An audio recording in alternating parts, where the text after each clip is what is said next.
Are those headphones good for you? Or you want to go down or up, down or up? They're good. As far as noise, how loud? You can turn it down a little bit. Turn it down a little bit. That's usually what we get because me and Joe are deaf, I think. I'm super deaf, so. Yeah, man. I definitely got some hearing loss. Yeah. 100%. When I was 19, bro, they told me I had the hearing of an 86-year-old man. No way. I'm 30. Damn. So it's got to be in the hundreds. Why is that? Why? Loud music, and I don't know. Dude, I really don't. I had 7 sets of tubes in my ears growing up. 7 sets. I've never had anything like that, but I was 19, took a hearing test. I knew I couldn't hear that well, but I didn't know it was that bad. Yeah, that's bad. historically bad. My daughter, she's 6. She's funny, but this morning the dog was whining, and she's like, "Stop!" And I was like, Dad, I can't hear that. And she was like, "Why?" I'm like, "I can't hear. I'm deaf." And she was like, "Deaf doesn't mean you can't hear." I said, "Not deaf, deaf." Yeah, and she's like, deaf. "Oh," and she just starts like doing like that. She's fucking with you? Yeah, I'm like, stop. She's crazy, bro. That's funny as hell, dude. My kids are crazy. That's so funny. You're good to go whenever. Ready to roll? Yeah, we've been rolling. Oh, shit. What? I was got to, move. Yeah, man. I move too much. I'm going to be like this and like this. I was trying to stay on the camera, so. Got to stay on camera, baby. Yeah, you don't even worry about that either. I got you. Sure? Yep. Don't tell me that. I'll be halfway out the door. No, dude, that's what I'm here for too. Just standing at the door with the mic. Like, let's see how far this thing can go. I'm going to test Logan's ass. He's like, fuck. I'm like, you said it, dog. You said it. No, but seriously though, do whatever. Be comfortable. Don't even worry about it. All right, ready to roll? What is up, everybody? This is Joe Adams, and welcome to the Relentless Pursuit podcast. Dang it, I almost jacked it up. I used to jack it up about every slow down, episode. buddy. Good, Yeah, bro. I get too amped up. As always, we got my man Logan Hyder of Cinema 83 LLC in the house. What's good? What's good? And How was everybody? everybody's great, dude. And I want to try something new. Okay. So I'm going to try this intro thing and cut it out. What we do on this podcast is gather stories from individuals of all walks of life that come on this podcast to tell their journey. So if you're interested in hearing some relatable content from killer individuals, this is the place for you. I don't know. That way people have a little bit of a disclaimer. Yeah, you like that? That was smooth? Okay. We'll work on it. First try? Well, yeah, first try. The thing is, it's like a lot of people may come on this podcast and hear the banter and be like, what the fuck? What are they talking about? So now you know. But I have to keep the banter because I love that. Yeah, true. But anywho. Well, we have a very special guest for you today. Our man, Dylan Lee Gentry, brought him on. You've seen Dylan a couple times on here. If you haven't, definitely check out his story. For sure. He's killer, and he's actually made a couple connections with guests for us. And the other day, he suggested Mr. Austin Jones, known as AJ. Welcome. Let's go. Thank you, man. I appreciate it. Welcome, Thanks for dude. having me. Thanks for having me, guys. Glad to have you, man. And, he spoke very highly of you. Basically you crush it by helping other individuals. And that's something that we're definitely big about. Yeah. So why don't you go ahead and introduce yourself briefly, just tell us what you do. Yeah. We'll get to there eventually and more in depth. And then we're going to take it back. But yeah. Cool. So Austin Jones, everybody please call me AJ. If you call me Austin, you're probably my wife or my mom. So I feel like I'm in trouble. But yeah, AJ Jones, local, Nashville, Tennessee. And I'm an entrepreneur, looking to get in real estate, different things like that. But however I can just help people, that's my goal. I feel like that was my purpose and why I was put on this planet. So nice, man. That's me. Oh yeah, dude. Entrepreneur, man, that can mean a lot of things. So we'll be diving more in depth with that. Yeah. But what we want to do is have the audience get to know you. Okay. So we need to know your backstory, where you come from, things you've been through in your life that have influenced you and led you to where you're at today. So now it's up to you, man. Just take it on back as far back as you want to go, and let's make it happen. Back in 1993. No, I'm just kidding. So grew up in Alabama, small town city, small town kid, just looking for something big dreams, big goals. That was always my ambition. The middle child, so middle child syndrome is real. I don't know if any of you are the middle child. Oldest. Okay, you can't relate. Oldest here too. You can't relate either. You both are looking at me like, yeah, whatever. Middle child syndrome is real. And what I mean by that is, I have a younger brother, an older brother, always aspiring to be like my older brother. My younger brother gets everything. So I feel like middle children, we just are always looking to find our way, right? Yeah. We don't have a ton of support. We don't feel we're always like back up against the wall. We're always pushing, and I've always used that. So for me, you know, growing up, I was involved in sports, different things like that. Like I said, man, it was a small town, so it wasn't really a lot to do. So we just got sports and getting in trouble. Nice, man. Try to stay out of trouble as much as I could, but you know how it is, right? So growing up, both my parents, my mom, my dad, they're still married to this day, thankfully. So, you know, I grew up with supporting cast for sure. The older you get, the more blessed you realize For you sure. are when you have that, man. I feel Yeah, you we there. talked about that a lot with Absolutely, man. Joe's parents are the same way. It's tough, man, especially, you know, growing up and seeing so many people that don't have that. And it's, you know, they make it, but like for me, like seeing my dad and how he worked and how he treated my mom, and he just set a great example always. Yeah.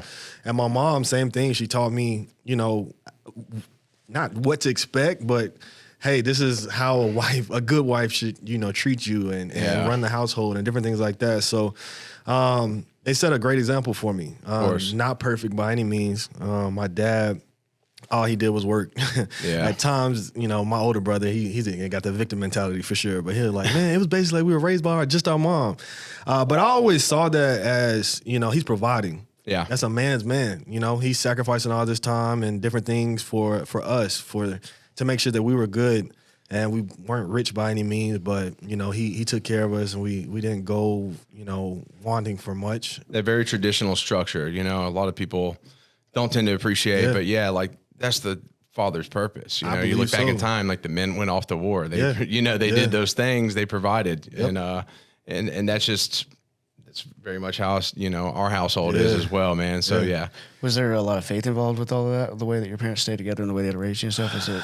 My mom, she's definitely Christian based, and she's always been involved in, you know, religion and church and different things like that. My dad, all he did was work. So I don't really know. I guess that'd be a good question for them. But for me, I just think, you know, he grew up really poor. And he understood what it felt like sharing clothes with 6, 7, 8 cousins and brothers and sisters, and you know, going to school with holes in your socks and holes in your pants. He didn't want that for his kids. He didn't want that for us. Yeah. So he was going to do whatever he had to do to make sure that we never had to go through that. And you know, we had hard times. We were young, so we didn't realize it. Like I remember, it was one night we had candles lying around the house, and we were playing like cards, and it was dark, and we thought it was so fun. Like, oh man, this is cool. Like, we got all the lights out, like it's cool. But now looking back on it, I'm like, dang, bro, like. It's funny if you slept on the floor. So when you're growing up, and then like you could still do that. Now it's kind of comfortable, and people are like, what's wrong with you? So, I don't know. I guess you never had to do that, but Right. you know. Yeah. So you know, I found out, or think about it back on it now. It's like didn't pay for the light bill, like that struggle, you know. Yeah. So. We definitely went through that to a degree, but it was nothing that, you know, I can't remember, you know, missing a meal. Even if it was ramen noodles or hamburger helper or whatever the case it was, they always provided. And, you know, he did it on his own. My mom, she didn't work. So he was thugging it out, man. He was just trying to figure it out, whatever he could do. And, you know, it was tough. It was tough on him, for sure. I can still see it to this day. And that's one thing that fuels me. One of my motivations is I gotta retire my dad. So 2024 is coming, Pop. I tell you all the time, but it's coming. Hey, I like that. So yeah, you know, growing up like that, again, just playing sports, involved in that, and then, you know, obviously getting older, and you know, the girls, the sports, the parties, the this, that. I was just in the mix with all of that because. You were pretty much a typical jock. Maybe. Yeah, kind of like. Because I was talking about that earlier with somebody. I was like, man, I played sports. I made the grades I needed to. I had girls, and that's, you know, I went to parties, and I was like pretty much summed up my high school career. That was really it. But now that I'm big on like mental health and like people in general, I know what I was doing, and it goes back to being that middle child. Like I was striving to be best friends with my 5-year older brother, but he's 5 years older than me. Yeah. So he's kind of looking like, my little brother's trying to come around. My younger brother, he was always like the complete opposite of me. Like I was day, he was night. Like anything that happened, like I was that kid that was getting expelled, and he was like that great kid. To the point, like he was a year younger than me. People didn't even know we were brothers. Yeah. It's so weird. So I was just looking for people and, you know, like that family. Like I had it, but I never like was super close like to my brothers. Like my older brother, I tried and tried. He got married at 18, bro. So he was young. I was like 13 years old when he got married.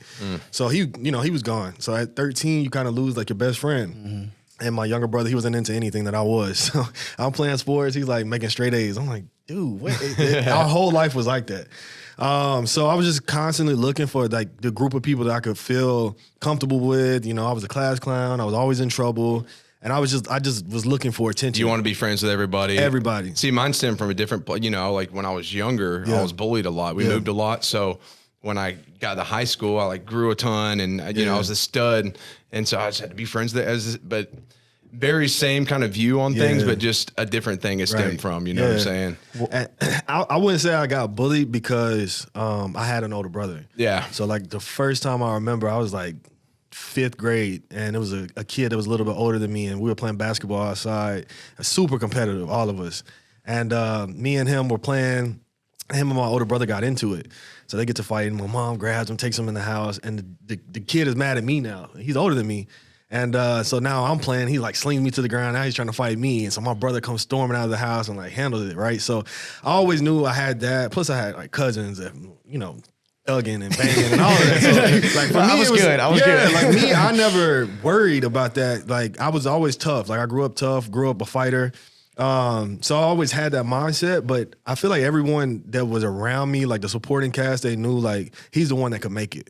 Yeah. I don't know what they saw, but like for sports, I just always excelled at it. I always just had that ambition. And I guess it literally just stems from, I don't know if I don't feel like I'm my parents' favorite. I'm not super close to my brothers. So I got to go be the best at everything. And I've just always had that mindset. So they kept me out of a lot of trouble for sure. Like I was like, no, let me come with y'all. And they're like, no, like you stay, you focus on sports, you don't get in trouble. So they kept me out of a lot of trouble.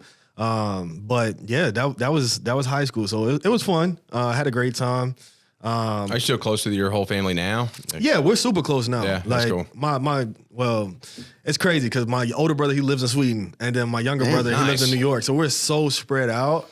But like we take 3, 4, 5 family vacations a year now, and we're cool. Super close. My older brother, he has his family, and I got my family. My younger brother, he's doing his thing, so we're still close.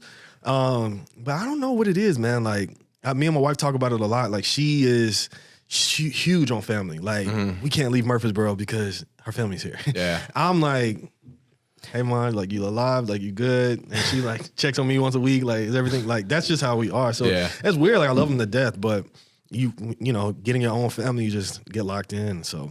Yeah, when you have your own little unit. I'm very close with, like, my immediate family. Right. And, I mean, I don't follow up with cousins and stuff a lot. I don't know.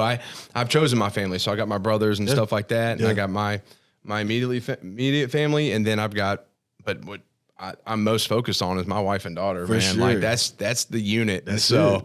I mean, and I think as a man, like that should be your priority above all for sure. Yeah. But I mean, yeah, I don't know. We'll probably always be in Murfreesboro, which I'm cool with. Yeah. I've always been very nomadic, but I mean, I built this place here and everything, so I can relate to that a little bit. Yeah, you got a foundation here, so it's nice. So, and I get it. Like I get it from my wife's perspective because she grew up with both of her grandparents, and her mom and dad are together, and they like all the families like super close. I didn't have that. It's probably okay. I feel so much for what you're talking about. Yeah, like I just didn't have that. Like I was that kid that was at the closest rec playing basketball all day. Up the street lights are coming on. Let me ride my bike home before I get in trouble. Like that's just how I've always been. And I just, like I said, man, I was a young kid, and I just had ambitions and dreams just to go big lights, like big city. I have to go to New York. Like I got to get out of here. And I was just a loner, bro. Like my brother reminded me this the other day. He's like, man, you remember you used to be outside like playing with your invisible friend? Nice. And it sounds so weird. And I'm like, you were like, I still do that. Yeah, I literally used to do that. But it was like, I'll be in the house. My brothers will be making fun of me or whatever. So I'll go outside and be playing basketball by myself. And it's like, got my invisible friend. So I've always been like that. I don't know. It's kind of weird. Dude, I told you I was the oldest. Both my sisters are like 7 years younger than me. Oh, wow. And so they're not only are they sisters, so we don't relate on even like a male to male level, but 7 years is a lot. That's a lot. So throwing football to yourself out in the front yard and stuff, dude. I relate. I relate. That was me. So, but I knew like sports was going to get me to where I wanted to go. So I just, from an early age, bro, like 13, 14 years old, I just took it super serious and played year round, played every sport that I could possibly play. And, that kept me out of a lot of trouble because I knew that, my grades weren't the best. They were good enough. And, you know, I was just so scared to like get kicked off the basketball team or the football team or just let people down. So that was pretty much my middle school, high school. And then ended up going to school, college, and tore my Achilles my freshman year. Damn. For what Basketball. Basketball? Yeah. Sweet, man. So I got to go to New York. Where'd you go? Where'd you go to school? Syracuse. Okay, Nice. So that was my goal, man. So you were, I had to so get you to were, New York. you were nasty, nasty. You were nasty, I would nasty. say that. I mean, Syracuse good. for basketball is a pretty. I mean, that's a pretty big deal. Yeah. So you know, some good players came out of there for sure. It was right after like Deion Waiters and people like that came. Yeah. So it was some good players that came out. I was 6'2", point guard, so I'm not like 6'8" LeBron by Steph. any means, but Steph I was out a there. hustler, bro. I worked hard, offense, defense, and I always had a crazy ambition. So that was my first time where it's like everything I worked so hard for got stripped away. Yeah, Like- man. That's a reality check right Bro, there. 18, 16 hours away from everybody that you know and love. It's cold in New York. I don't know what y'all know about New York, but like New York City is New York City. Yeah. Upstate New York, like Buffalo, like it's different world. So it's like here, like Tennessee, but freezing. I mean, I prefer the freezing. cold. Yeah, I hate it. I hate thought the I cold. did too. hate the Yeah, I cold. imagine it's pretty bad up Bro, there. this is when I realized how cold it got. So we're up there, you know, in Alabama, you have tornado warnings, you have stuff like that. Pops across the screen, frostbite warning, don't leave your dorm. What is a frostbite warning? What is I ain't worried about that. You go outside and freeze to death. Bro, like if you were outside for too long, you would catch frostbite and end up in the hospital. Like you could not leave. And you know, growing up, we were always looking forward to the snow. Like, man, it's snowing. Like, let's go outside, get the sledge or whatever. You know, like we didn't have no sledges, but get something, some type of whatever, lid and slide down the hill. Like, we definitely didn't have a sledge, but you know, that was fun, but it would melt like the next day. Well, now you're there for weeks and weeks and weeks, and it's not going anywhere. God, It's I can't get away from this oh, shit. It's freezing. It's cold. I'm first time ever feeling depressed. I didn't know. I was what about to that say felt it's cool at first, and then after a while, you're like, dude, it's kind of depressing out here, bro. It's yeah, gray bro. and everything's And covered I'm in snow. hurt. I'm stuck in the room. I can't man. go anywhere. Can't do anything. I know it's D1, bro. So if you get hurt, they're replacing you. They got the next a 5-star, fact. 4-star player coming in to replace you. So you're Damn. hopefully you can recover. But an Achilles is like a career. Dude, I have injury. to ask you about this because you brought this up. Yeah. How crazy is Aaron Rodgers? Dude, monster. You know what though? Now, like doctors and their recovery is different. Because when I was coming up, and I'm 30, so it's not like I'm super old. You get an Achilles tear, That's what I'm saying. you're done. Your career might be done. KD got a Achilles, Yep. and he's back like Yep. mid-season. Like I don't know, but Yeah, dude. It's They Aaron. got crazy stuff these days, man. Everybody's They just do. stem cell injections left and right, Dude, bro. That's something. this man should have been Right on. out for over a year, and he's 3 months. yeah, 3 Like, months, bro. what? And you- That's so you've torn it, so you know. And he's old too. Yeah. Like he's not like he's super young. See, this is where I don't know. I don't Aaron follow any Rodgers, sports. Aaron Rodgers switched teams. It doesn't matter. He's like a legendary quarterback. 4 plays into this season, he snapped his Achilles, ruptured his Achilles. He's practicing right now. Yeah, already back. yeah. That should be Season- impossible. Yeah. That should be impossible. At his age, you shouldn't even be coming back. You usually At can't all. walk. That's nuts. Yeah, like I Yeah. couldn't walk for 6 months. You can't walk for 6 months, but he's back in 3 months practicing. Yeah, Crazy. It's crazy. Now they got the good stuff there, man. They do. That's millions of And dollars he- funneled, that's billions it. funneled Yeah. into that shit. They got There's money billions for of it. dollars, bro. They're So- like, oh, he's too valuable. We'll fix him. Don't we'll worry, figure we it out. got Yeah, something yeah. I for was it. by no means a Aaron Rodgers. So that's where you were, though. You said you tore your Achilles. So I tore my Achilles, man, and I had to figure out what I wanted to do. And that was the first time my entire life I was like, basketball is my way out. Like I played football and it was cool. I was good. But basketball was just like my pride and joy, my first love. Like that was everything for me. So now I'm having to figure out like what to do. Yeah. I've never been so lost ever. So I'm like, what do I do? Do I finish school? Do I go back home? I don't want to go back to Alabama. There's literally nothing there. So, finish school, but I wanted to get in business for myself. Well, I meet my wife. She's in Tennessee. I'm 19 at the time. We started dating, get married at 21, moved down here. Oh, so y'all been together for a while. We've been together since I was 19. So we've Damn, been together okay. for almost 11 years. Nice. So yeah, man, it's been a journey. We grew up together. Yeah, Literally. that's interesting. Totally different than my whole story. Yeah, but that's why I was laughing at you telling me your story because it's like the complete opposite. Yeah, like, very grown, much so. Been through everything. Now it's like, oh, I finally found you. Like, Yeah. she's been through the struggle with me. like 19 years old, figuring out life, still like crazy, you know. So my fiance and I started dating sophomores in high school. really, Yeah, so I hear you y'all on were that high one school too. sweethearts. I hear you on that one too. That's Yes, cool. sir. Yes, That's sir. cool. Yeah. So we were a couple years out. She was 18, I was 19, and you know, like you told me when you met her, you just knew she was the one. Like I just knew at 19. Yeah. So It's rare. Yeah, it's a crazy story. I'll tell it real quick. But when I saw her for the first time, I was with one of my buddies from New York, and I was joking. But when I saw her, I was like, man, like she's gonna be my wife. He's like, you're right, dude. You always saying something crazy. And sure enough, bro, like when I first met her, she was like stuck up. I was like, yeah, no, forget her. Like You came back to your boy, you're like, my No, younger I'm good. brother I'm good. was like, dude, I bet you can't get her number. And I was like, shut up. I can get anybody's number. So I went over there to her, talked to her. I exchanged numbers with her, and we pretty much stayed in contact since then. So ended up getting married at 21, like you. Maybe a year later, she's pregnant.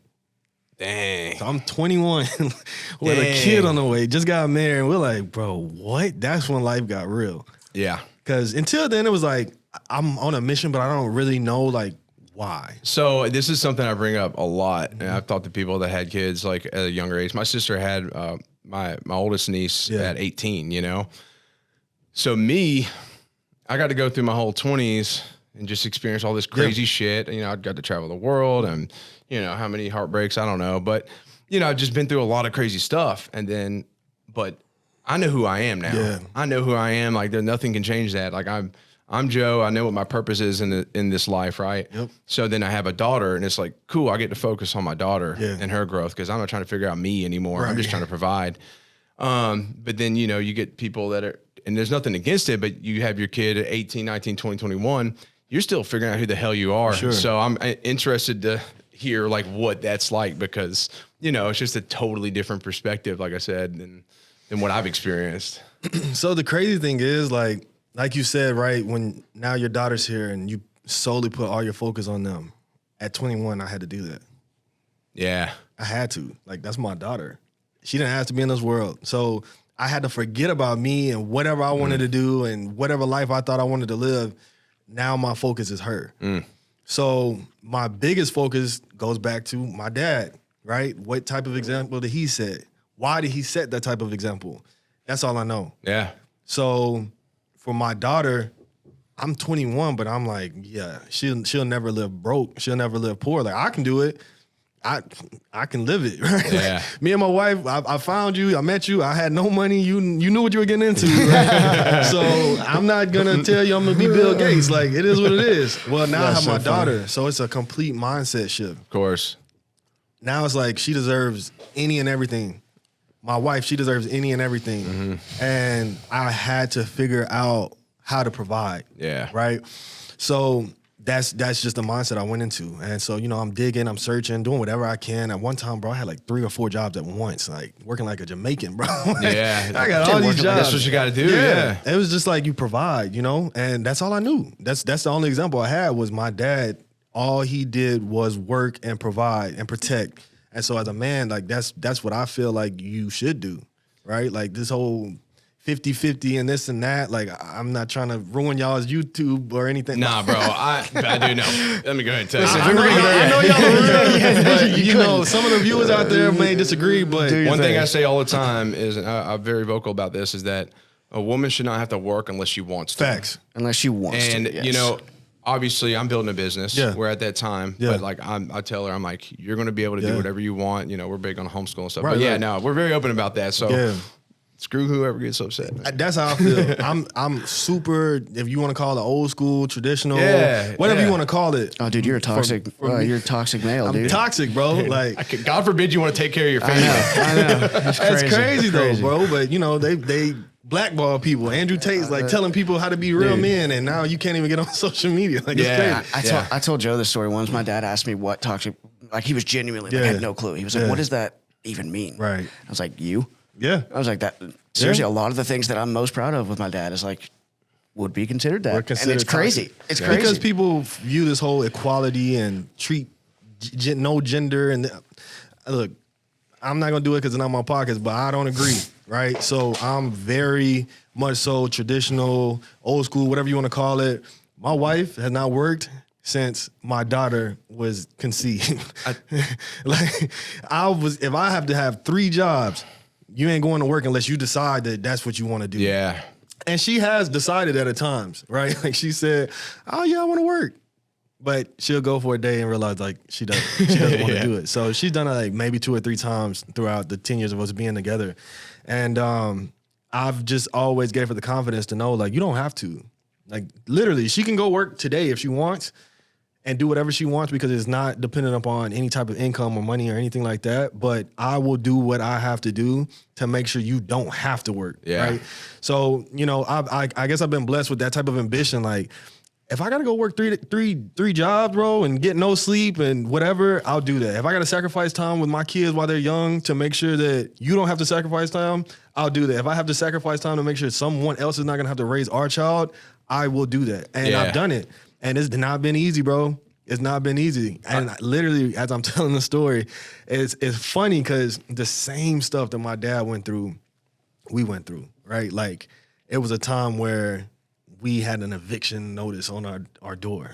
Yeah. And it's like, dang, stuff is getting real. You know what I mean? So it's been those times, especially entrepreneurship. Any entrepreneur understands the ups and downs, the ebbs and flows of building it, right? And it's not easy, especially in the beginning. You're figuring things out.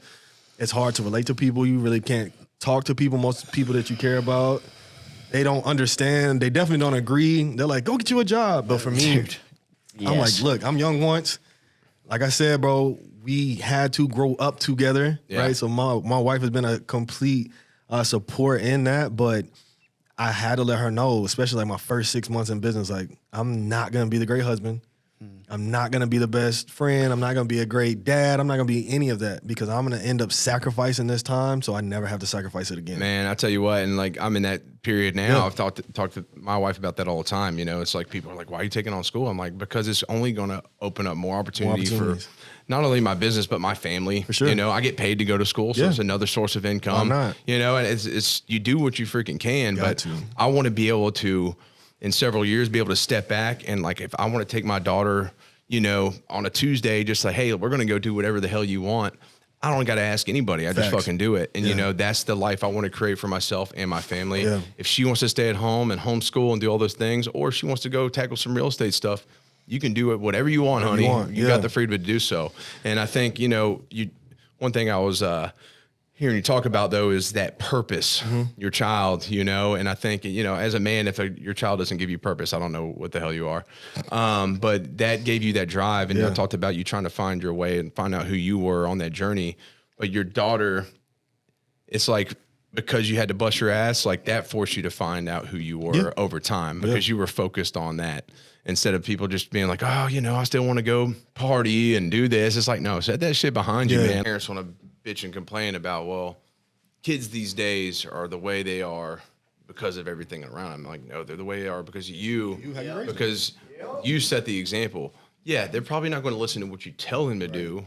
I don't believe in like that authoritative approach really, but they lead by the example you set. They replicate your actions, right? So like if my daughter's here all the time and she sees me and her mom working out and she loves, you know, and she sees how happy it makes us, well, then she's probably going to be really into training and stuff like that, you know, and she sees like her dad busting her ass and like, you know, all these things, then she's probably going to like carry on those traits as well.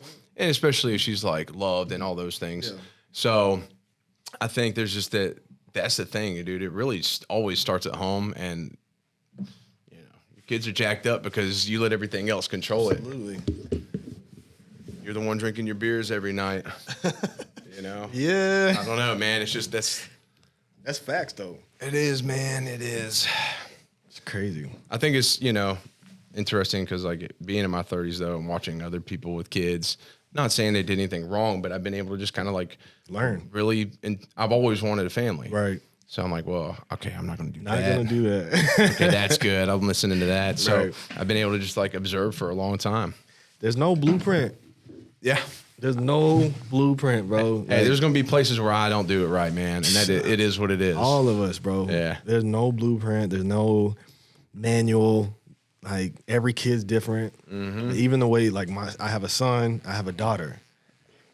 Completely different relationships with them both. Yeah. Right? It's weird, man. I was watching this podcast last night, and the guy was like, Hey, y'all just keep going. We'll do that at the next break. Okay. The guy was like, you know, a lot of parents say that they don't have favorites, and he doesn't believe that, right? And so I was like, well, that's weird. Yeah. And he was like, the first anything is the best.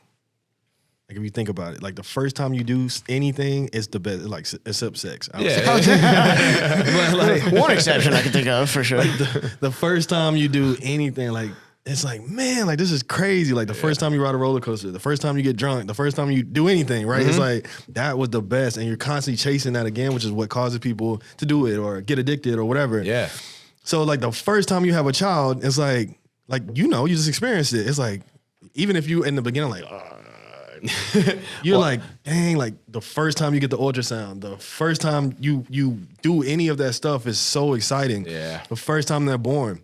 Well, the second time around, it's kind of like, oh, yeah, we've been here before.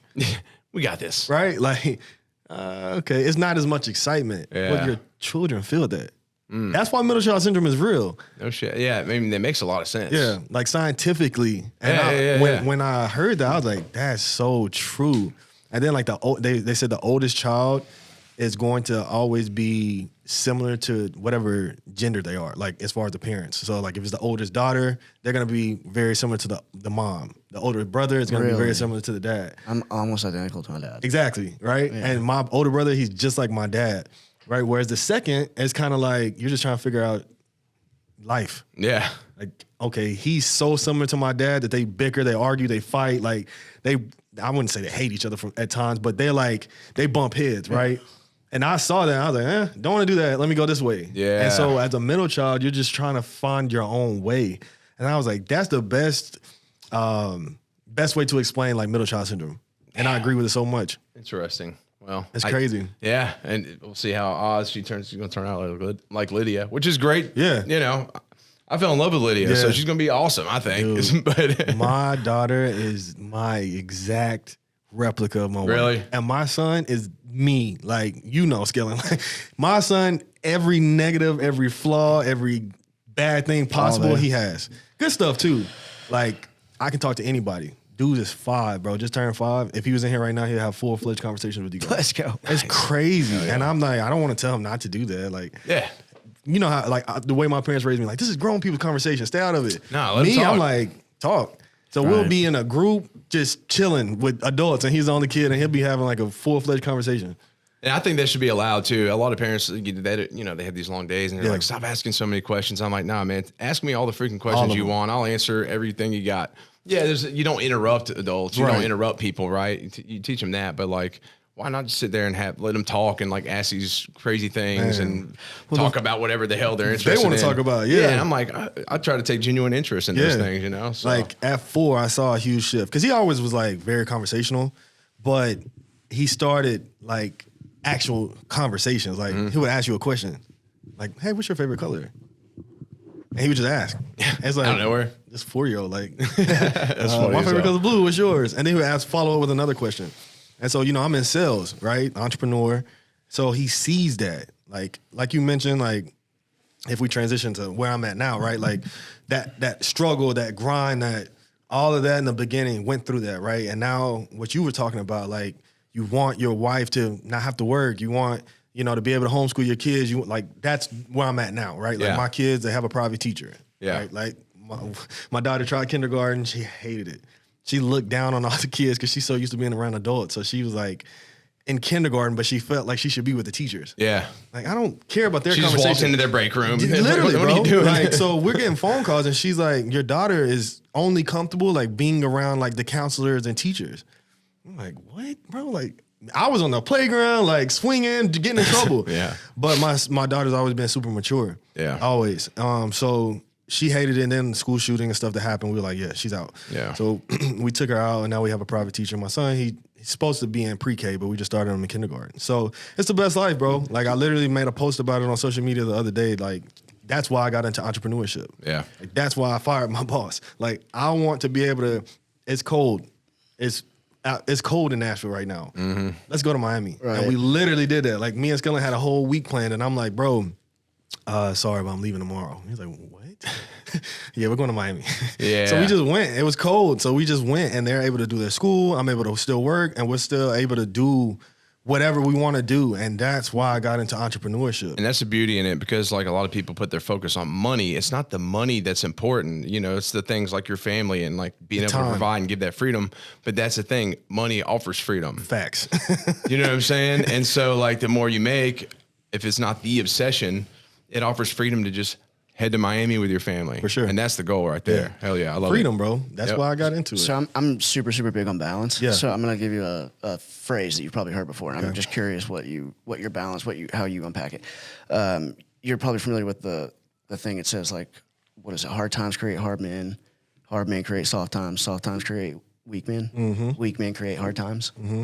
So like everybody wants better for their kids than they had, obviously. How do you balance that out with still making sure that they're challenged enough to not be soft? So me and my wife are big on that, bro. Like one thing, especially having a son, like he won't be soft. Like I refuse to allow him to think that he can just be soft. Like it's okay to cry, but don't whine. Don't cry about every little thing. Like don't think that crying is going to get you what you want. Like, no. And I'll tell him, like, I'm raising a man. Like, I have real conversations with him. Like, I'm raising a man. We're not going to be soft. So it's okay to cry. Like, my dad, I'm going to say my dad made me feel like I can't cry. But growing up in America as a man, bro, like, it's hard. Dude, like, that you know generation what I mean? just doesn't cry. Especially that generation and where they came from. Like, I ain't trying to get racial, but, like, so much stuff that he had to deal with, his dad had to deal with. So it's like, crying, what is that going to do? That ain't going to fix it. You got to go out and create the life that you want. So he never made me feel like I couldn't cry. I just never seen him cry. I seen him cry one time my whole life, and that's when his brother died. I saw my dad cry once, and it broke my heart. Bro, I was like, wait, you do this? Like, hold on and a that's second. when his brother died as well, man. That's the only twice time. for me, and it was his dog. Hey. It's crazy. I get it. So it's like, to see, like, this is called Superman. generational curses type For thing. sure. You know what I mean? This is what this is. So, like, this is Superman to me. Yeah. And you've cried once. So what do I think? I can't cry. Right? So then I grow up and I realize, like, that's actually maturity. Like, you need to have some type of emotional balance. Like, my wife really helped me with that. Like, being more sympathetic and understanding my feelings, and it's okay to let it out. You know what I mean? So I don't want my son to think like, don't cry. If there's a reason, cry. But we have to consume that time. We gotta make sure that time is brought down, right? Like I tell people that all the time. It's whatever emotions you have is okay. But it's how you handle those. How long do you allow those things to deter you, right? So if someone dies that you're close to, does it take you a month to get over that, or a week, or a day? Like the goal is to get it down to the smallest amount of time. Definitely have those emotions, but allow yourself 15 minutes and keep it moving. Because crying about it all day, all month, all week, and changing your entire life because of losing somebody, which most people do, is not going to bring them back. So and teaching my son that now, like, yo, cry, get it out. And that's why I'm big on therapy, man, because like it's good for you, because what it does is help you figure out how to handle all that shit. You're not just going there just to cry and talk. Yeah. You're learning how to, like, all right, I got all these things that are attached to me. How do I understand them better, and how do I like be better from this? It's just you're learning lessons, man. Yeah, it gives you tools in order to improve, right? And I think a lot of the past generations, we've talked about this quite a few times, because of that reluctance on letting their stuff out, that's why a lot of men just go fucking nuts. Exactly. Because they compartmentalize everything, dude. Everything. I had to go, man, I had a day one day, and I was like, honey, I just got to go, like, sit in my truck and scream. Yeah. Because it's just, you get this pressure. It's like a Coke can. Yeah. I feel like someone's just shaking me up, dude. And I'm just can feel it in my head and stuff. And it's just, all I need is that little, just to pop the top just a little bit, man. And it's, you know, because I don't want to do it towards anybody. I just need to freaking release it out. Yeah, man. And I think it's important to be able to do that, but also be able to like hold back and not be a crybaby. And it's weird because I've talked about our generation.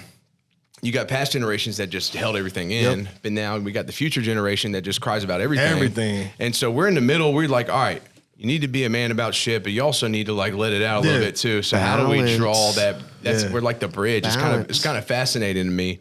I love And last thing, somebody told me the other day, I was talking about the psychology, going to school for that, and they're like, oh, psychology, people are just too fucked up to fix. And I'm like, but thinking like that is why people need to. Exactly. That's why we need people actually being proactive towards making that a more of a stress point. So, but anyways, it's crazy. Two things on that. One, when it comes to therapy, you mentioned that we are always told, at least I was, like, just get over it. Like, just get over it, bro. Like, it's okay. Like, get over it, right? And that is kind of gives you like a negative connotation towards therapy and different things like that. So it's like, I just gotta get over it. Like, I don't need you. You're not gonna help me. Well, I feel like therapy helps you get under it. yeah. Right? Like, where's the root of the problem? Let's figure that out and help you navigate through that. And that's how you get through it. Not so much get over it. Like, it gets under it. So I think therapy is huge. But what you were mentioning about, like, sometimes you just might have to just go scream or whatever, right? Like, that's why the gym is so huge. That's why I think combat sports is huge. Yes. Right? Like, I think it's huge because of those things. But one thing that I would say, especially now having children, and you got one now, so learning how to do that is huge because your children always deserve the best. So a lot of times, as parents, we'll come home and we're frustrated and we had a rough day, and it's like, you just leave me alone, right? But they deserve the best. Yeah. So what you said is huge, and I recommend doing that every single day before you get home. Not necessarily screaming, but take time to yourself. Like, pull up in the driveway and just sit in the car for 5-10 minutes, maybe listen to your favorite song, listen to a podcast. Like, mentally get yourself in a groove so that way when you go in the house, it's like, Daddy's home. You know what I mean? I'm here. Yeah. And your kids, they're super excited to see you. Like, my son will literally hear me open up the garage door and be sitting at the door waiting on me. And he's 5. Like, to this day, he's been doing it for years. My daughter, same thing. She's running down the stairs, right? So they're super excited. So imagine walking into that, what damage you do when you're like, had a bad day. Like, hey, son, like, watch out. Like, better. Yeah, it's terrible. Right? I think that unwind time is very important. It's good you pointed that out because, my house is right across the street. Yeah. Don't get me wrong. I love getting home to my wife and daughter. They're my world, But at the same time, it's like I am here, and then I don't even get to listen to a whole song by the time I walk in the house. And so there's no stop. Yeah. It's just like this go all day till the very end. So yeah, maybe I'll do that. I'll just like, hey, honey, I'll be in. I got to stay here for like 10 minutes. Yeah. I think that's really important for people that work from home a lot or work close to home. Because I work from home, and it gets psychologically it's difficult. Yeah, bro. So you have to force yourself almost to separate. Absolutely. It's crazy because, like, even for my son, like, he's 4. Well, he's 5 now, but when the school year started, he was 4. So we're like, do we let him go to pre-K? Do we just let him stay one more year? Yeah. And my wife, bro, she's been a mom for the last 7 years. Like, she's 27.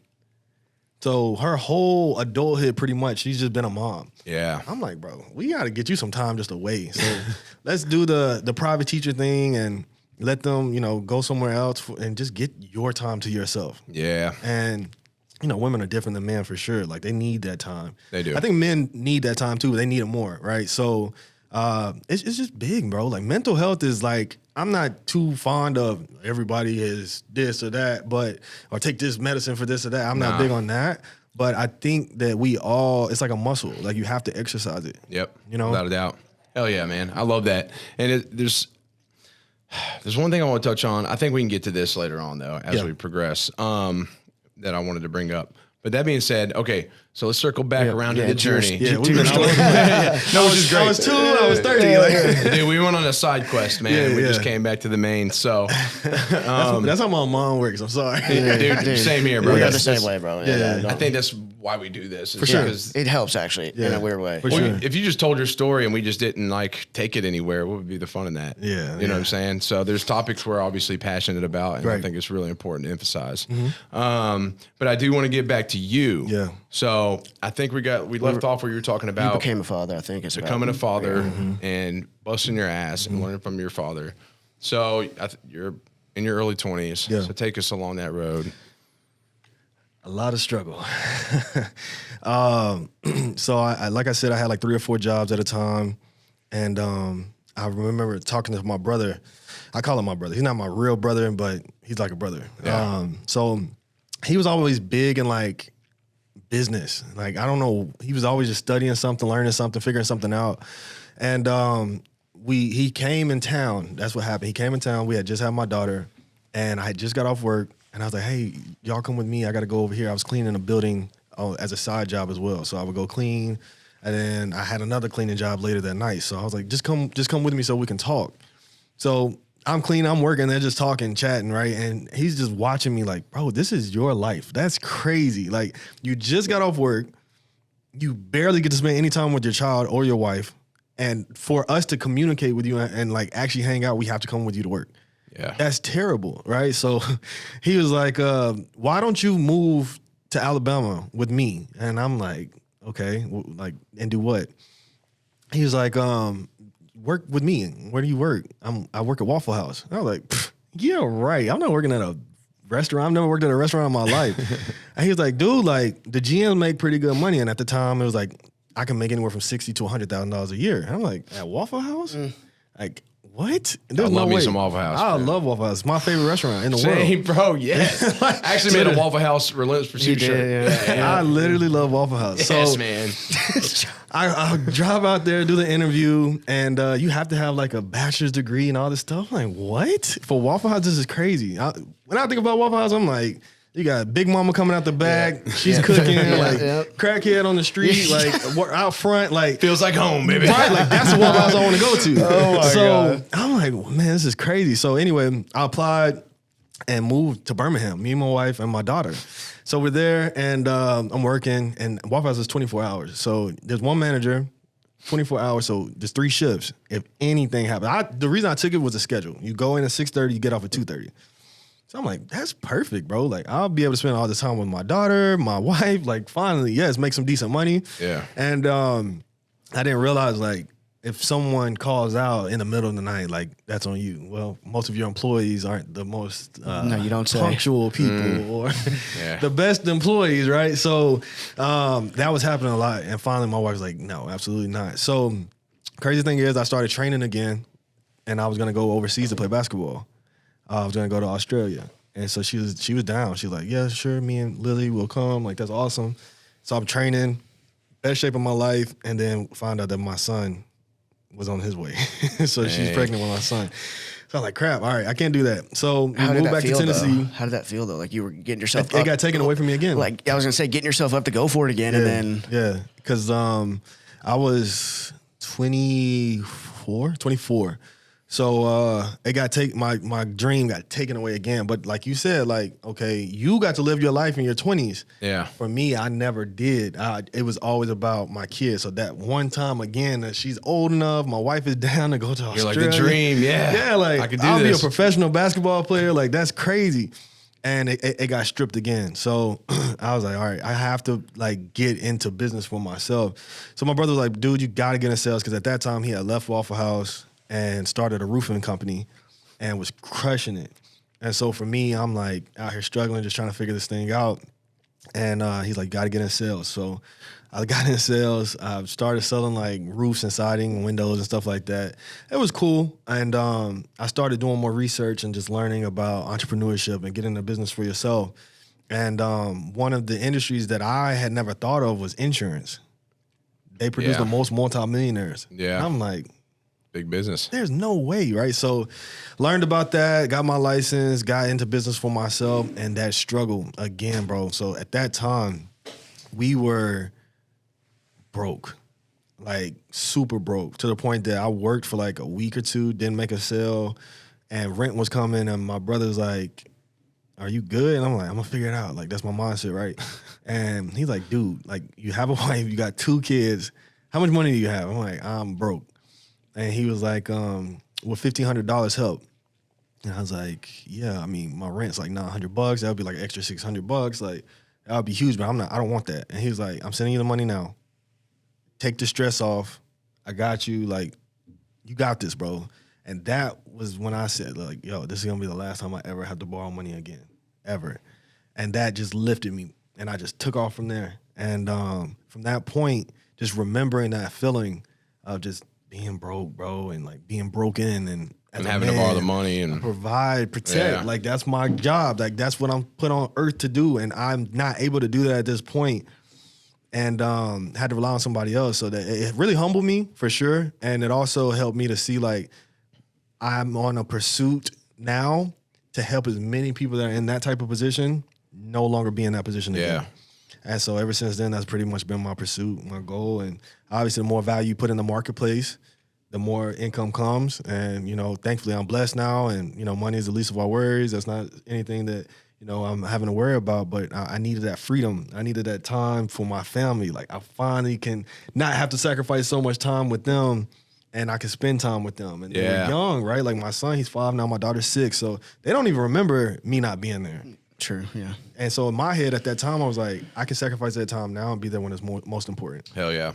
So that's where we're at now. Damn, man. I think it's awesome though. And you talked about, I wondered, did you ever become, I think it was a period where you were just obsessed with the progress? 1,000%. Because I was thinking about this recently, and I was thinking about the mental health stuff, and I was like, personally for me, I went through what I did in my childhood, but with sports, it just came naturally. Yeah. I made whatever grades. Yeah.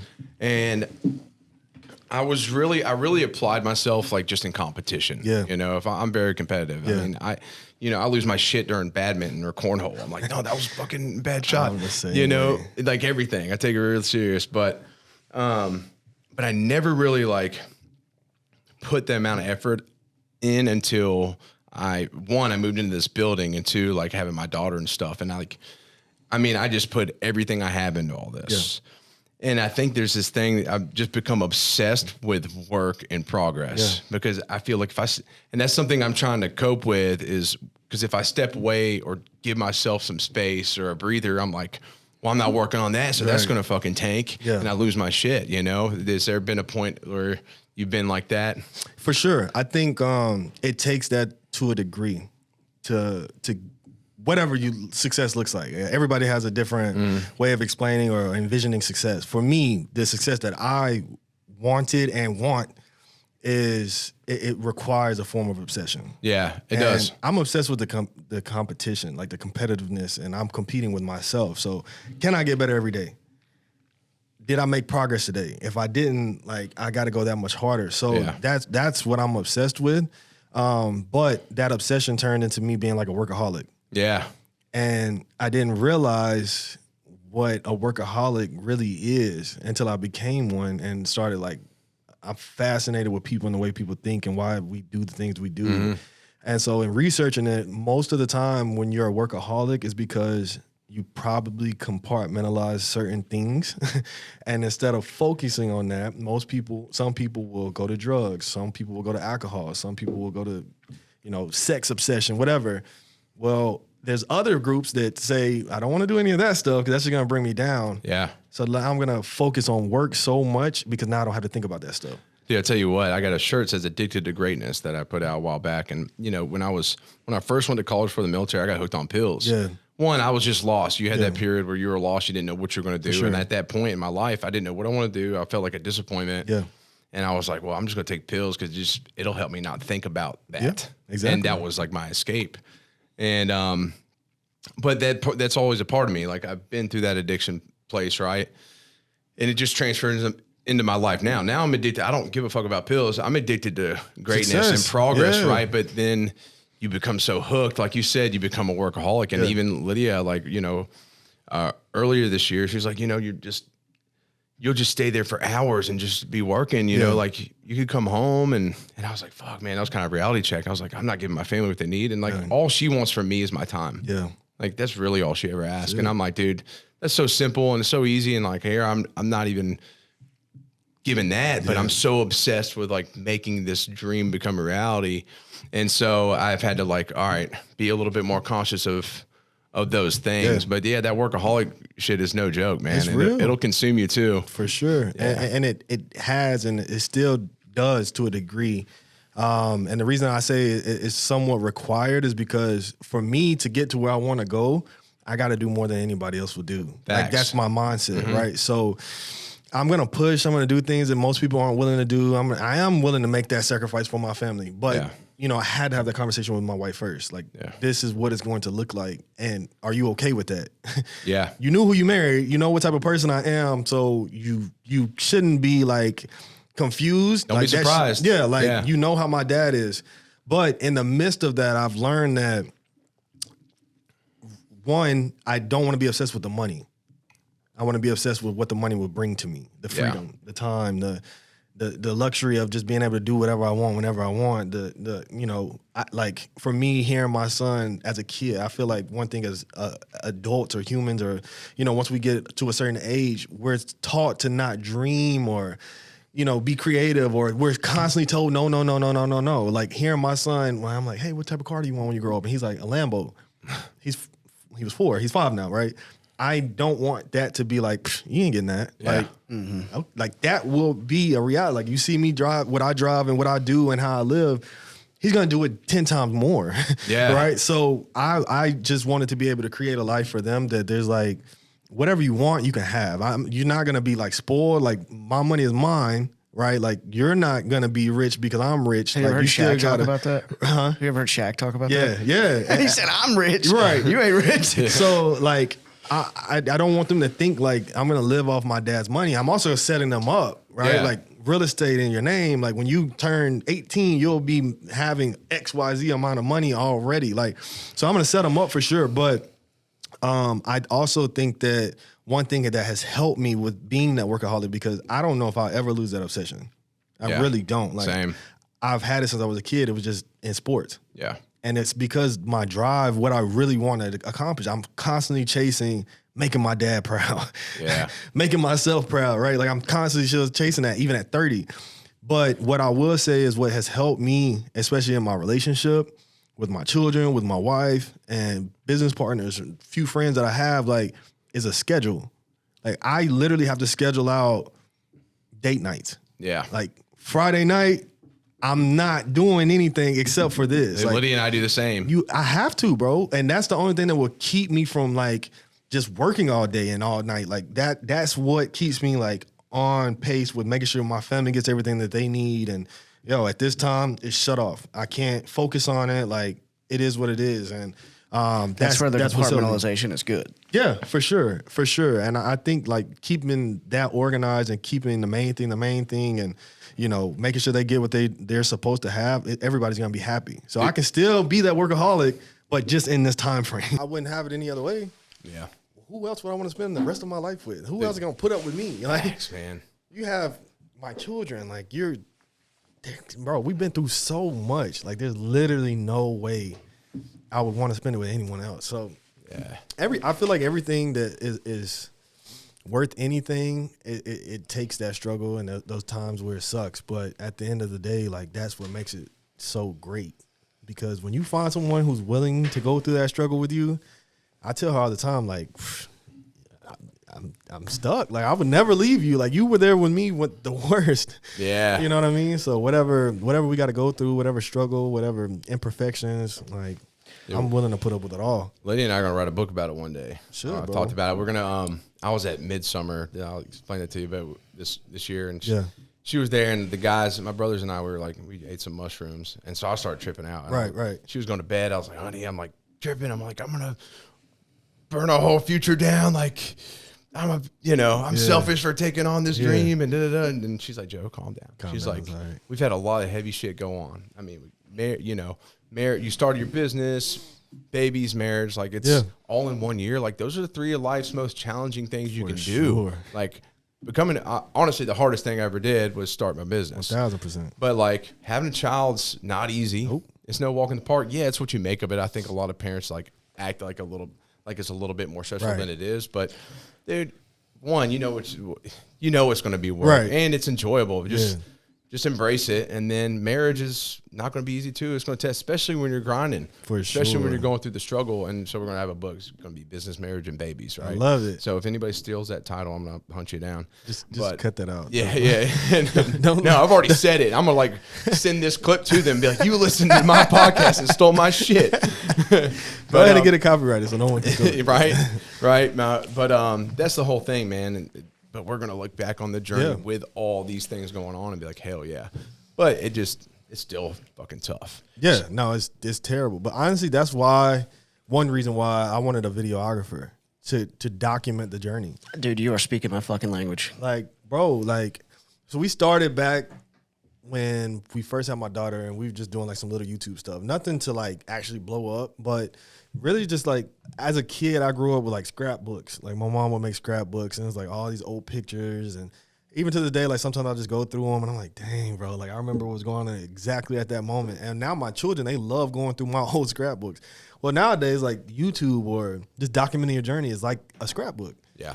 So we'll be able to look back on it and enjoy it, and like, man, you remember how I felt at that moment. Like, dude, I want this dude I'm gonna help him build a huge business that he's going to be able to. It's his baby, right? Like, cause he's grinding it with me, all right? Like, so that's just what me. Like in my circle, I just want people that are okay with the grind, they're okay with, going through the struggles. They're focused on the journey and enjoying the journey. Yeah, and they share the vision with you. Share the vision, dude. bro. I talk about that a lot. One, you talk about being able to document and see things, and that's why the podcast is so awesome. Because everybody that comes on here and tells their journey, their kids' can go back to YouTube and look at fucking great grandfather Joe, or great grandfather AJ, and be like, oh my God, this is him. Yeah, and like this is his thoughts. This is the things he went through, all within a couple hours. Sure. Never been done in human history. That like how cool is that, man? There's ancestors of mine I would love to hear talk. For sure. Could and you learn imagine? from, man. And it's just such a fascinating thing to me. And I'm like, dude, that's part of why we got to keep this going. Got to, bro. And also just,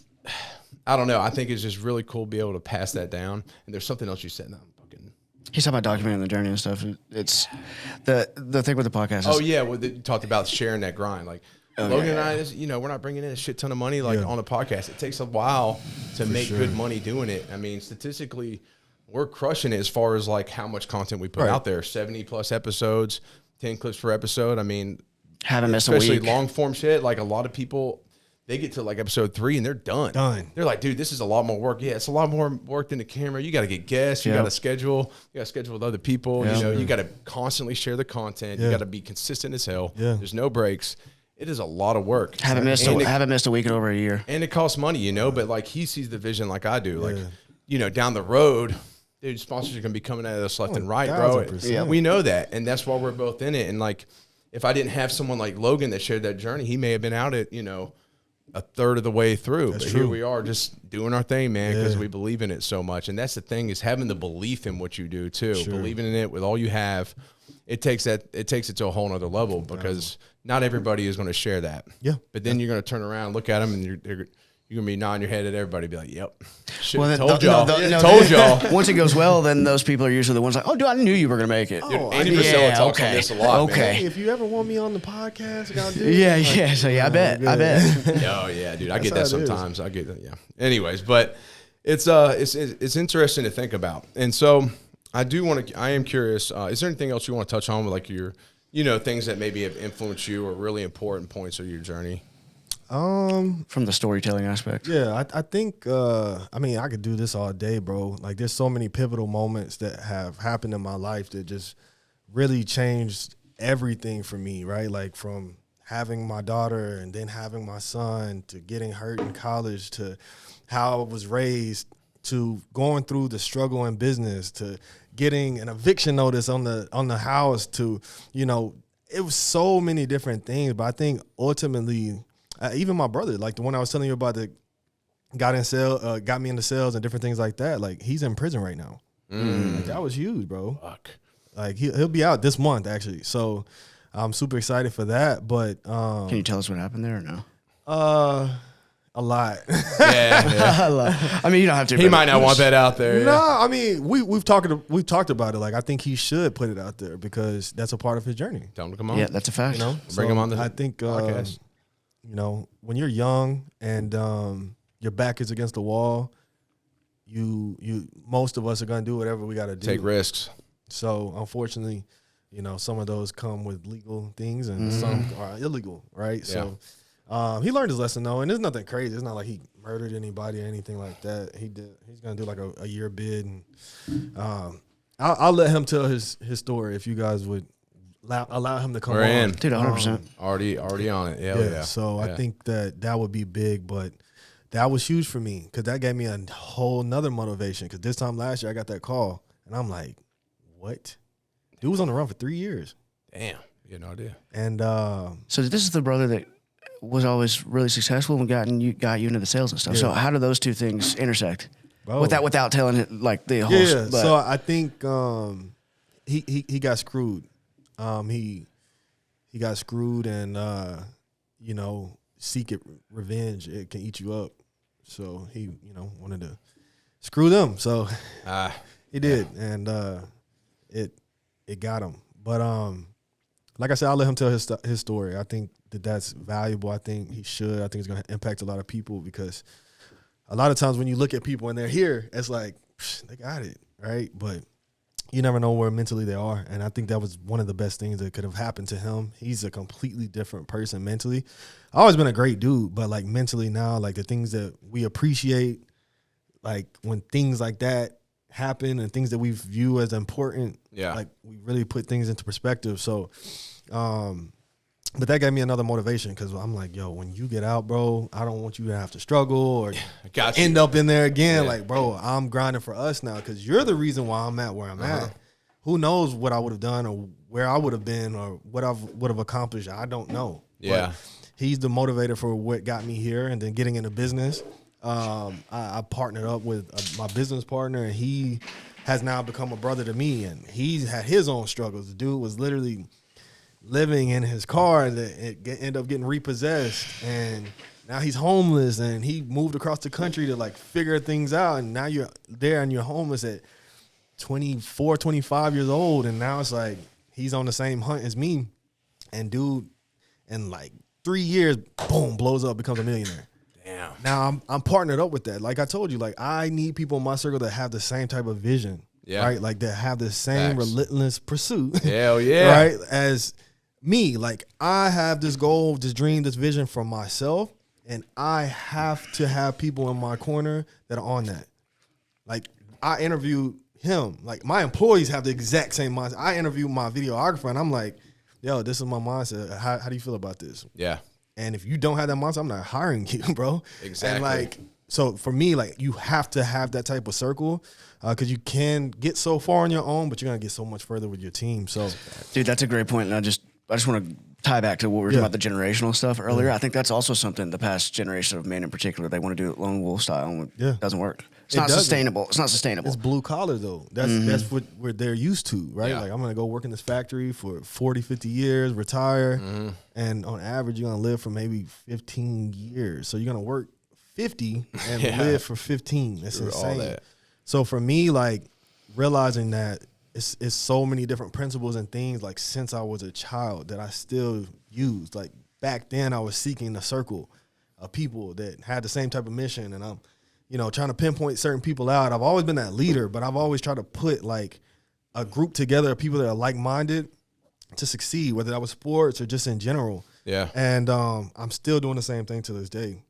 Hell yeah, man. But now I can have a platform and make an impact on so many people because people are just lost, bro. Yeah, without a doubt, man. And you talked about like you're talking about with finding the people that share that vision. It's like I told y'all I gave up on finding trainers. Yeah. I was like, none of these people see it. Yeah. And then organically, just that opportunity arose with, Fortitude Fitness, right? And here he is, and he has that vision. But he also has that drive. He's got a great career, but his heart's in, helping people through fitness. And, he's got a family, he's got a purpose, he's got something to fight for. And so I'm like, he's a perfect fucking fit. Yeah. And it wasn't a lot of effort. It just took time. Yeah. And finding those people takes a little bit longer because if you're forcing it, you're just going to get a headache. Yeah. And you're going to run into more problems. But I think over time those things will fall in place if you just stay towards the goal you're trying to achieve, right? I think the biggest thing, bro, is like one thing I've realized is obviously there's more people that aren't leaders than there are that are leaders, right? So, but one of the biggest attractions about a leader is their discipline. So the more disciplined you become, the more you will attract people that are like-minded. Yes. And with that discipline, that comes from a vision. Most people have no goals. aspirations. They're just living day by day. But that vision, if it's real enough, will create the discipline. It will force you to be disciplined, and you will make every decision based on the vision. Yes. So for me, like, I had to realize, okay, I want to retire my dad. I want to make sure my wife and my kids are good forever financially and as just freedom, right? Like, I want to make sure that I can have an impact on people and truly make sure that people that are in my position when I was there, I was broke, I was struggling, they have an opportunity where they don't have to live like that. Yeah. And a lot of people are just looking for opportunity. Yep. Then you got all these scams and different things that are out here where it's like, I don't know if I want to try that. Like, yeah, there's a lot of very unauthentic for sure shit going on too. People like shortcuts. They're just figuring out little ways to make a little money and sell people on that. You know, and straight up, you'll find like there'll be some coaching service. Like, you want to figure out how to make 6 figures a month? I'll get you there in 6 weeks. And it's like, dude, someone's sitting there spending their money. They're like, fuck yeah. But then, dude, there's a lot more to it that they're not telling you. For sure. And it's just such bullshit, man. I hate that message. It's just people, because a lot of times people will build their success off of just hollow words because they're good at speaking. Yeah. But then they're not really helping people implement the action into their lives and actually succeed. So this person wasted their money. A lot of times their last dime out of desperation. And you're just banking, you know, you're cashing out off of that. And I find it just fucking perfectly said. Perfectly said. Yeah, no, I mean, perfectly that's said. like, we've probably all been burned by that. I know I have. I definitely have. You know what I mean? Like, the goal has always been, I'm on a mission. I'm trying to figure this thing out. Like, I didn't just jump into insurance. Yeah. I tried so many different ventures before that. And got burned to the point that I'm like, yo, when I find that actual opportunity, I'm going to make sure that these people won't get burned. I'm going to give them every ounce of me. That's exactly whenever I built like my system to have people start working with me, like creators. Yeah. That's exactly, I don't even know what it was going to look, and it's rough as I'll get out. But the number one thing is like, I want it to be a genuinely good opportunity. Yeah.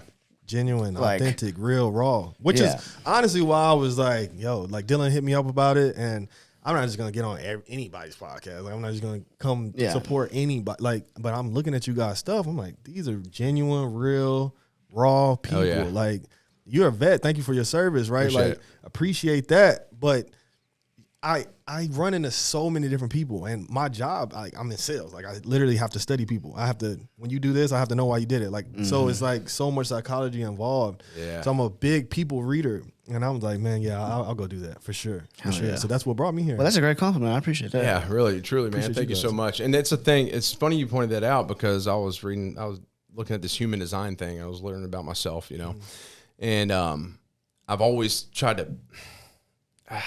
In the past, I'll try to be a people pleaser. Yeah. You can't do that. Yeah. You know, like, I had athletes that I sponsored before when I couldn't start just buying them, you know, their way into all these events and stuff. I mean, eventually they fucking burned me. Right. And, you know, like, I saw that, you know, they were my best friends, but I saw them for what they were. They just wanted to use me for, you know, to get them to this certain place. And over time, I'm like, hey, guys, like, I got to cut back on certain things. Like, I'm trying to grow this business. And you see people come and go. And then I realized, man, like, yeah, when you're growing and you are spread so thin, a lot of people want to connect with you. Yeah. And there's nothing against anybody. You really don't have the time to connect with anybody like you'd like to. So it's just focus on the people that you resonate with and that you can grow with, you know, and it doesn't sell anybody short, but when you spread yourself thin and you're trying to connect with everyone, you realize a lot of those people are just going to be problems anyways. For sure. You know, so focus on what you resonate with. It's like you said, going on the podcast. If someone hit me up about being on their podcast, and I was like, man, but I don't believe in their values. Right. Like, I don't connect with them. Like, it could give me some exposure, but do I really want to spend my time and energy with this person just to get a leg up, or do I want to stick with people that are organic and authentic and do it that way? Well, I tell my client, like my podcasting clients in particular, I said, when people ask to come on, it's a big red flag for me. For sure. Big red flag. I know. I started like really reading into things like, yeah. Well, the thing is, like, most relationships are transactional.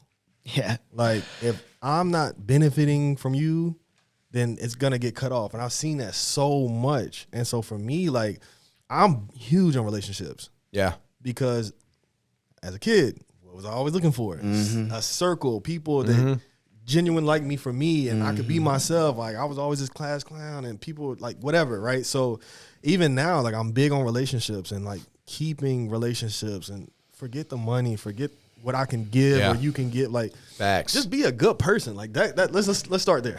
Be a good person, and that alone is going to attract. Be a us, nice right? human. Yeah, You got exactly. a nice hat right now. Like, dude, like that's the people I have to have around me because I know how to build a business. I know how to make money. I can generate money like crazy. Like that's fine. Like if you're around me, you're gonna make money.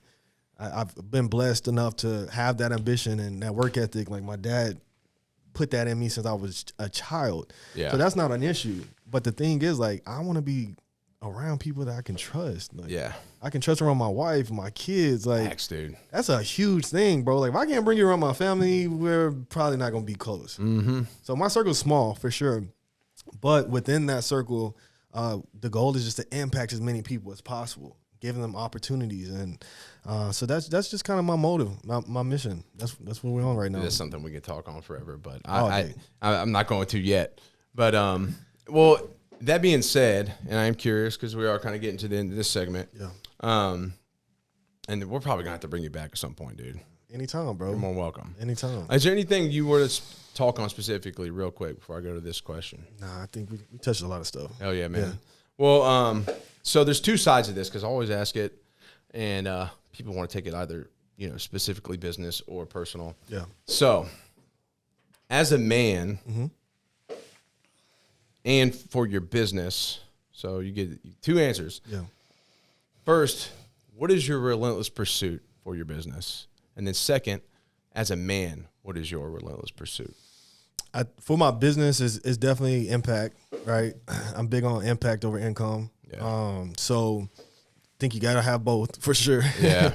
But my goal is really just to provide people with an opportunity to create whatever freedom they want. Like my financial goals may not be yours, and that's fine. But if you're the type of person that's willing to sacrifice and risk and go all out and do what you want, like you can create a life for yourself financially, whatever you want that to look like. Yeah. And like a real genuine opportunity, not some scam, like real opportunity that you like. If you're that type of person and you're like, look, I'm willing to work, I'm willing to show up, I'm willing to be coachable, I'm willing to do what I need to do. It's not gonna be easy. Yeah. But in a very short amount of time, 2 years, 3 years, a year, you can change everything, the whole trajectory of your life from a financial standpoint. And also, you'll be in a mastermind. You'll be with people that are like-minded, and you can, be competitive and enjoy each other's company, and you can build something for yourself. Because I think that's huge as well. Like, I don't want just like a bunch of employees. I want people that, hey, this is an opportunity that you can build for yourself as well. So, from a business standpoint, I would love to create 100 millionaires. If I could do that, bro, like 100 millionaires. That's huge. It's a big number, and it's gonna take time. But I think that if I could do that, that would be something that I can look back on my business and say, wow, we did it. You're going to do it. We're going to be on the podcast talking about down the road. For sure. About how you've got 200 millionaires. For sure. Yeah. It's Why gonna the hell happen. not? Hell yeah, it's man. gonna happen, bro. So for the business standpoint, that's where I'm at now. It's not so much about my financial gain. It's more so, okay, I've gotten to where I'm at. I'm good.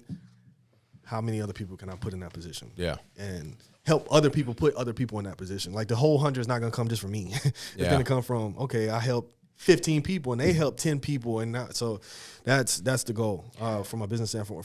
From just a man standpoint, one thing I always appreciated about my dad was his example. And I'm big on legacy, right? Like, my favorite athlete of all time was Kobe Bryant. Dude, I almost asked you about him earlier, whatever you were talking about being a girl dad. But go ahead. I think Kobe Bryant, the biggest impact that he had while he was on this planet is the legacy he left behind. Yeah. Like, people will forever talk about his mindset. People Mamba mentality, baby. Like, people forever talk about that. Like, it's not even the success that he had in basketball. It's like, no matter what walk of life, you can take his mindset and be successful with that. Yeah. And that was the legacy he left behind. Like, he gave it his all to the point of torn Achilles. I can go to the back. No, I'm going to shoot these last 2 free throws and make them. Legendary. And then go, Legendary. right? Like, last game, I'm old as heck, barely moving. And But they're putting 16 ice bags in whenever it's a timeout, dude. It's crazy. Like, Shaq is telling me, like, you got to drop 50 tonight. And he's like, I can't do that, bro. And you go out and drop 60.